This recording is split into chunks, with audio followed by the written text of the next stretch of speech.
Hello, welcome to Elite Rounders Game Theory section. Today we actually go over hand where we have Doug Polk versus playing Ben Sulsky. This is the biggest pot won by Doug Polk, at least on this highstakesdatabase.com. I just want to go over the hand. This is from 2013, as you see. So I'm just curious to compare like what sort of answers we would have from today's program compared to what knowledge people had back in the day. So let's go over the hand. This is just a quick review. It goes fairly fast, so don't shoot me, but it's okay. I will review the hand later. But Doug Polk opens 2.5x and Sulsky 3-bets roughly 3.3x and Doug calls in position. Flop comes ace of clubs, deuce of spades and 3 of clubs. Sulsky c-bets 75%, Doug Polk raises 2.2x. Turn is 10 of diamonds, Doug bets 50%. Sulsky calls. River is 10 of clubs. And Doug Polk goes all in. And Ben Sulsky calls. So I just want to look at the hand like, okay, preflop looks pretty standard. So Doug Polk makes 2.5x open. By the way, we are roughly 156 big blinds deep. Ben Sulsky could use with pot size. He goes basically pot size here, to be honest. It would be like 1,500 basically. So it's very similar. So this could be like recommended range by PokerSnowy, 156 big blinds deep. So you see that Sulsky could potentially have some straights here, 2-5-4 suited, you know, and some 2-pair, not too many offsuit aces. So when he 3-bets, what is Doug supposed to call here? Does he have all the, like, he's still supposed to have like any pocket pair. He has all the combinations of 5-4, so straights, yada yada. So he should have pretty much all the like 2-pair combos, but for example, ace deuce off, ace 3 off, he doesn't really call, so he shouldn't have those combinations. So he doesn't have as many 2-pairs. If Sulsky's 3-bet would be smaller, let's say 2.5x, Doug should definitely have like any ace deuce, 4-5 off even, I guess. But of course that would be kind of fully sized from Ben Sulsky this deep. So this wasn't sizing what Snowy would like to use here. Ben Sulsky goes like 75%. Snowy prefers more like very small size, like 25% or 50%. So here we see that we could bet like 73%, 25%, or half pot like 22%. But really, it's a flop. You don't want to use too big size, which is kind of surprising. I felt like this board could definitely use a lot of protection, but I guess the thing is, we don't have too many nuts. We don't have like set of deuces or threes, so we need to be a little bit more cautious. It would be maybe different if the flop was like ace 10 3 or something, you know, because like when the villain gonna have all the straight combos, it's kind of nasty still. So we would just use like smaller size, or like as a like standard bet. Although actually it's true, of course, if it was ace 10 deuce, you would probably just bet 25% as well because it's so good flop.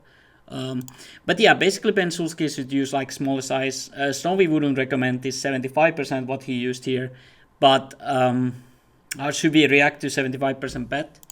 So Doug should still have some raises. Again, like as long as you have 4-5 suited, right? You could definitely have some raise bluffs. You have 4-5 suited, you have ace 3 suited, you have ace 2 suited. So we have at least like what, like 15 combos of value basically. 15 value of combo basically. Yeah. So all the deuces, 3s, 5-4 suited, ace 3 suited, ace 2 suited. So we can have some bluffs as long as you can have some value. And well, PokerSnowy would actually raise here, kind of interesting range. I will show you.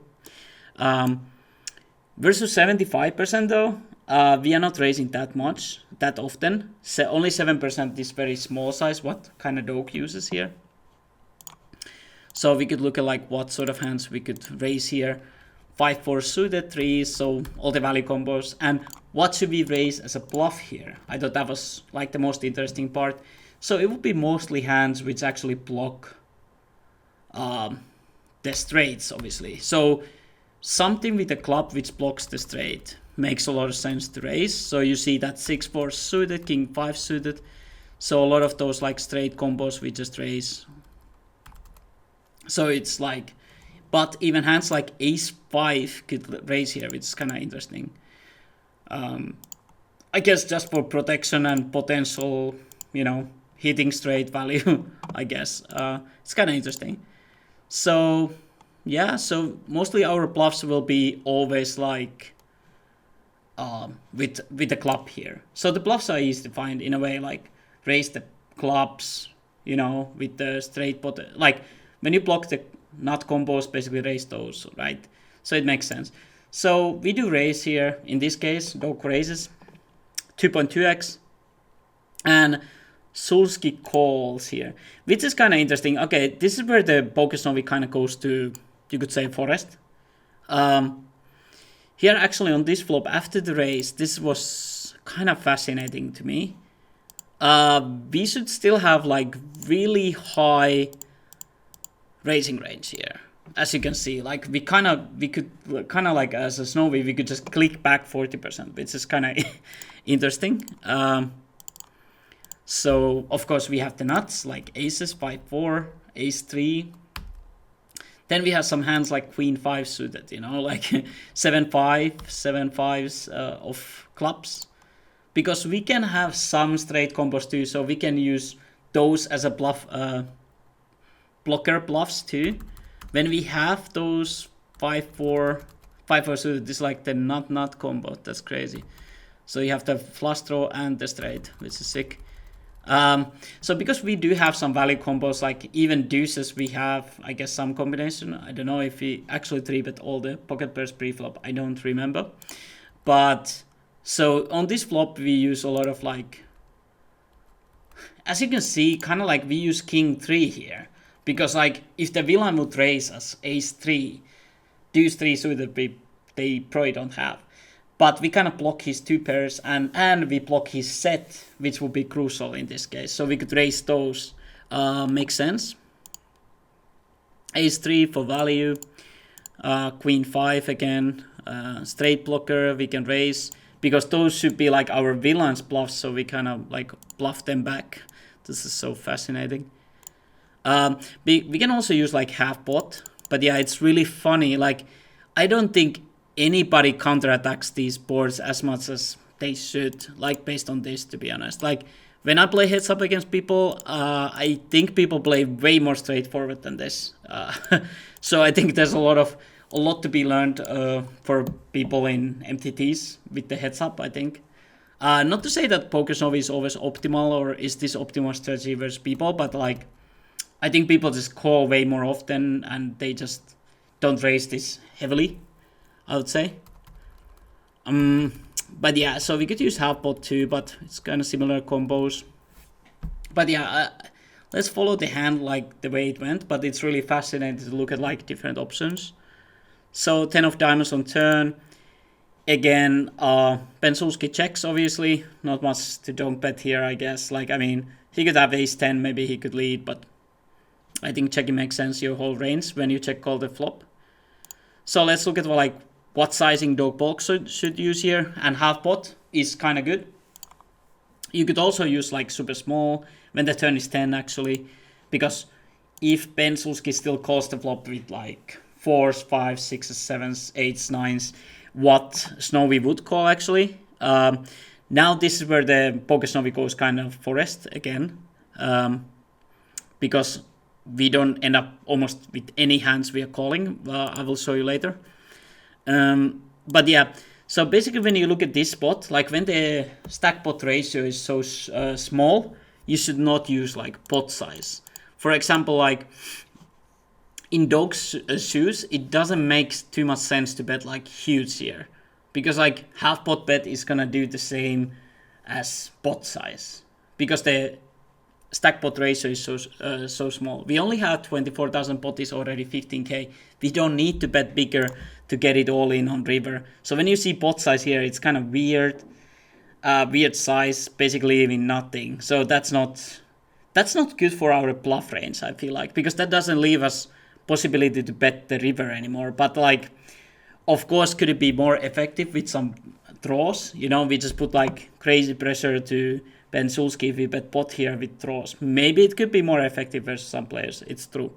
But in general, it doesn't make sense to our range, I guess. So Doug actually uses the half pot, which is optimal, and Ben Sulsky calls.